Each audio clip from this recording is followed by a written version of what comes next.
With us now, Congressman Jason Smith from my home state of Missouri, chairman of the House Ways and Means Committee. Welcome to the program, sir. It's great to be with you. Thanks for being on set. A lot to unpack here. Ultimately, more production at home. Short term, meaning there is going to be rising prices. We do a lot on this program that the media hysteria is always overblown when it comes to Donald Trump. Signalgate didn't matter to most of Americans. We learned from Joe Biden, rising prices matter to everybody. It's personal. Is voters in Missouri willing to accept this pain? So first off, the president's making these decisions based on how he thinks it will help Main Street, not Wall Street. That is a huge focus.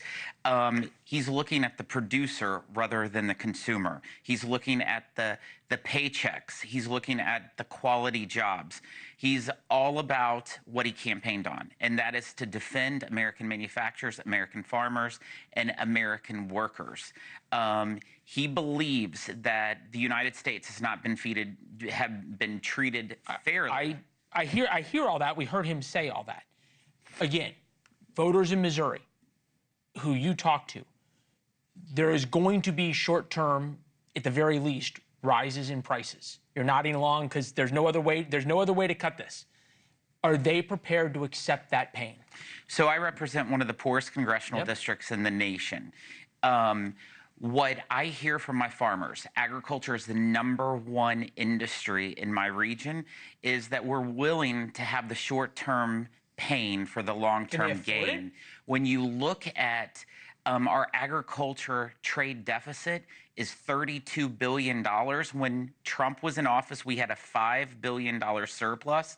For the first time in decades, we now have an agriculture trade deficit. We have to open up those markets. The problem is you have countries like Japan that charge a 700% tariff on rice. We grow rice in the Boot Hill of Missouri. We want to be able to sell our rice everywhere, but whenever a country who's supposed to be our friend charges a 700% tariff, that's not acceptable. Okay, so you're making the point, and I understand it, it's a good one, that this is a negotiating tactic. This is a way of forcing better deals.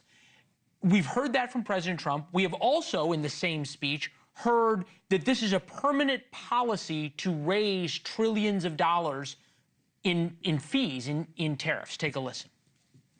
To all of the foreign presidents, prime ministers, kings, queens, ambassadors, and everyone else who will soon be calling to ask for exemptions from these tariffs, I say, terminate your own tariffs. It's our turn to prosper, and in so doing, use trillions and trillions of dollars to reduce our taxes and pay down our national debt.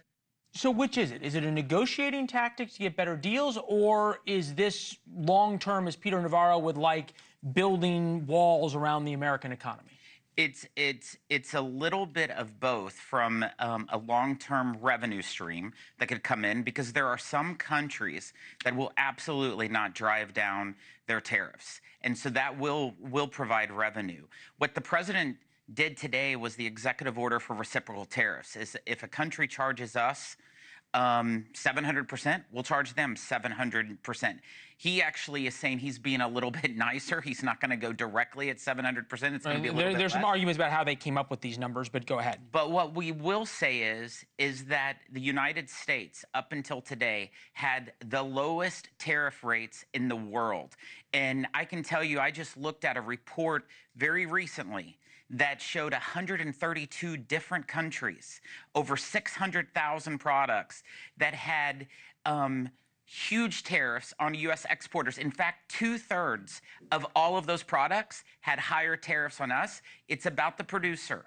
Thanks for watching. Go to joinnn.com to find NewsNation on your television provider.